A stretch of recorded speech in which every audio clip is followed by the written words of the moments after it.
भागवत में प्रसंग आता है ध्रुव जी महाराज का। भगवान के भक्त हुए ध्रुव, छोटे से हैं ध्रुव जी, केवल 4 वर्ष की आयु है उनकी, लेकिन उनको भगवत प्राप्ति पता है कितने दिन में हुई? 5 महीने में। बड़े बड़े संत जन अपने पूरे जीवन को व्यतीत कर देते हैं हिमालय पर जाकर के, लेकिन ठाकुर जी का दर्शन नहीं कर पाते। परंतु भक्त ध्रुव को केवल 5 महीने में भगवान मिल गए। तो इस बात पर कई संत नाराज हो गए, बोले कि भैया भगवान तो राजाओं के बच्चों को ही मिलते हैं, ध्रुव राजा का बेटा है, उत्तानपाद राजा का पुत्र है, इसलिए भगवान उसको मिल गए।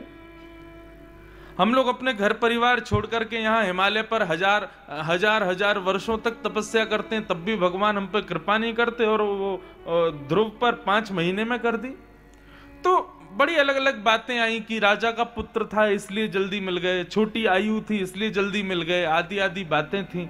लेकिन भगवान से जब पूछा गया कि आप ध्रुव को इतनी जल्दी कैसे मिल गए, परंतु भगवान कहते हैं कि ध्रुव की भक्ति में नियम कितने हैं, ध्रुव की भक्ति में और भाव कितने हैं, ये मुझे नहीं पता, परंतु विशेषता यह है कि ध्रुव की भक्ति में उत्साह बहुत था। ध्रुव की भक्ति में उत्साह खूब था। 2 भक्त थे, हिमालय पर गए भगवत प्राप्ति के लिए, दोनों ने भगवान का खूब भजन किया। तो नारद जी महाराज दोनों को मिलने के लिए आए। पहले भक्त के पास गए तो उसने पूछा कि भगवान मुझे कब मिलेंगे? नारद जी महाराज बोले तुम्हारे पीछे जो वृक्ष है, इस वृक्ष में जितने पत्ते हैं इनको गिन लो, इतने दिन और लगेंगे, बस फिर भगवान मिल जाएंगे। बड़ा परेशान हुआ, बोले इतने दिन और लगेंगे अभी? नारद जी बोले हाँ बस इतने दिन की बात है, बस ये छोटे ये कितने पत्ते होंगे, 500-600 पत्ते होंगे, इतने दिन और लगेंगे बस ठाकुर जी को मिलने में। वो बड़ा दुखी हो गया, बोले इतने दिन और प्रतीक्षा करनी पड़ेगी, इतने दिनों से मैं लगा हुआ हूं, अब इतने दिन और बैठूं यहां पर। बड़ा हताश हो गया, उदास हो गया। नारद जी बोले भैया अब क्या करें, इतने दिन तो लगेंगे लगभग। दूसरे भक्त के पास गए तो दूसरे भक्त ने पूछा नारद जी भगवान कब मिलेंगे?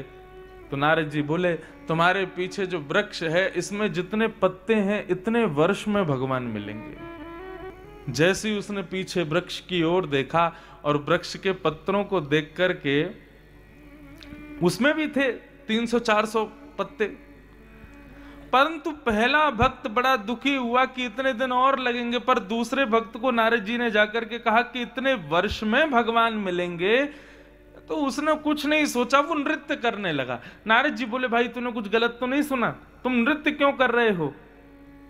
भगवान इतने वर्ष में मिलेंगे मतलब अभी बहुत समय है और तुम नृत्य कर रहे हो। तो उस भक्त ने बड़ी सहजता से कहा नारद जी इतने वर्ष लगेंगे उसकी चिंता मुझे नहीं है, परंतु आपके मुख से यह सुनकर के कि ठाकुर जी मुझसे मिलेंगे, भले ही 400 वर्ष बाद मिलेंगे लेकिन मिलेंगे जरूर, इससे ही मैं आनंदित हो गया। इसी का उत्साह मेरे हृदय में प्रकट हो गया और परिणाम यह हुआ कि उसके उत्साह की वजह से भगवान तुरंत प्रकट हो गए और प्रकट होकर उसको दर्शन दे दिया।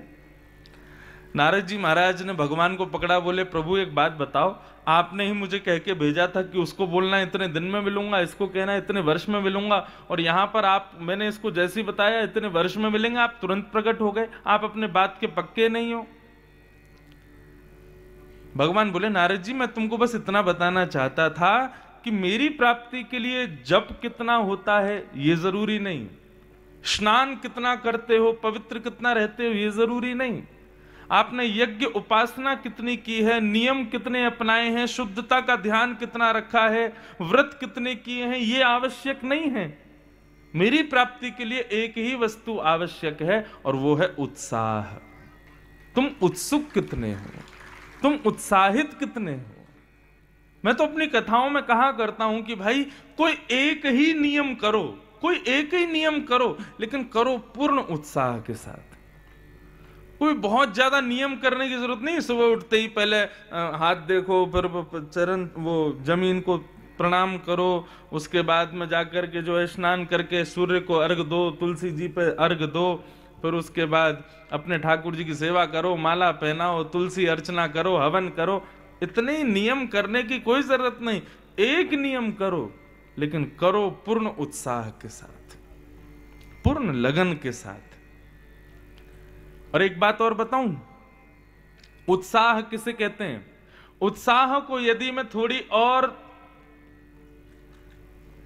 स्तर, एक सामान्य स्तरीय हिंदी में कहूं तो, हिंदी भी नहीं शायद उर्दू शब्द होगा, उत्साह का एक और अर्थ यदि समझो तो कोई अतिशयोक्ति नहीं, जिद।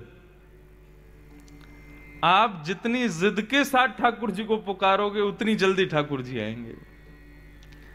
अगर जिद ही नहीं है हमारी भक्ति में तो ठाकुर जी को भी कौन सी गरज पड़ी आपके पास आने की। जैसे बालक है, बालक आपके साथ मॉल गया, मॉल में जाकर के उसने कोई खिलौना देखा, खिलौना देखते ही माता पिता की नाक में दम कर देता, मुझे चाहिए चाहिए चाहिए चाहिए। अब माता पिता जानते हैं कि ये खिलौना तोड़ देने वाला है 2 दिन बाद ही, लेकिन फिर भी अपने बालक की प्रसन्नता के लिए माता पिता उसको वो खिलौना देते हैं। ठीक वैसे ही जब भक्त के हृदय में भगवत प्राप्ति की जिद प्रकट होती है तब ठाकुर जी प्राप्त होते हैं। तो मैं ये कह दूं तो कोई गलत नहीं होगा कि इस कथा के लिए शर्मा जी ने खूब जिद करी, तब जाकर के यहां कथा हो रही है। उत्साह बहुत जरूरी है बंधुओं, बहुत ध्यान से सुनिएगा। भगवान के 3 प्रकार के रूप होते हैं, पहला सत्य, दूसरा चैतन्य और तीसरा आनंद। मैं हमेशा अपनी कथा में कहा करता हूं, भगवान के स्वरूप बहुत सारे हैं।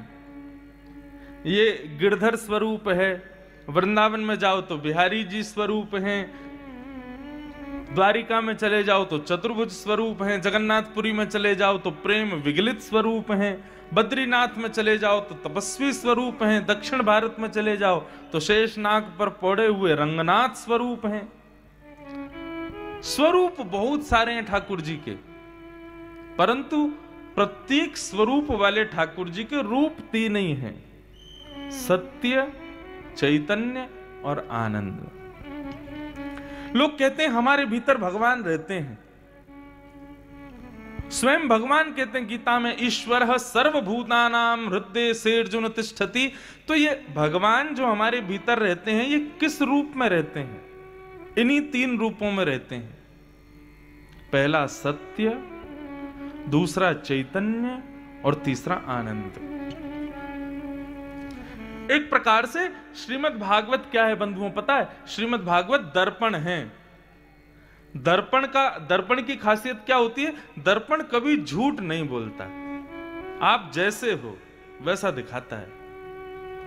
आप बुरे हो तो बुरा दिखाएगा, आप श्रृंगार कर लो तो सुंदर दिखाएगा, या फिर एक प्रकार से ऐसा कहूं तो आप दर्पण में अपनी कमियां देखते हो कि हमारे रूप में हमारे बाल ठीक हैं कि नहीं, हमारे माताएं देखती हैं हमारे काजल ठीक लगे कि नहीं, हमने शर्ट ठीक से पहनी है कि नहीं, हम लोग ठीक लग रहे हैं कि नहीं। मतलब कोई कमी हो तो उसको सुधार लो, उसके लिए दर्पण होता है। भागवत भी दर्पण है। यहां पर आपकी अच्छाइयां नहीं बताई जाएंगी, और ना अपनी अच्छाइयां सुनने के लिए बैठना। भागवत में तो यही सुनना है कि मुझ में कमी क्या है और उस कमी का निवारण व्यास जी कुछ बताएं कि मैं कैसे उसको सुधारूं। मुझे बहुत क्रोध आता है, मेरे भीतर काम खूब है, मुझे उसके प्रति बड़ी ईर्ष्या है, मेरे भीतर लोभ बहुत है। आदमी के अंदर कितने दुर्गुण हैं ये आदमी खूब अच्छे से जानता है।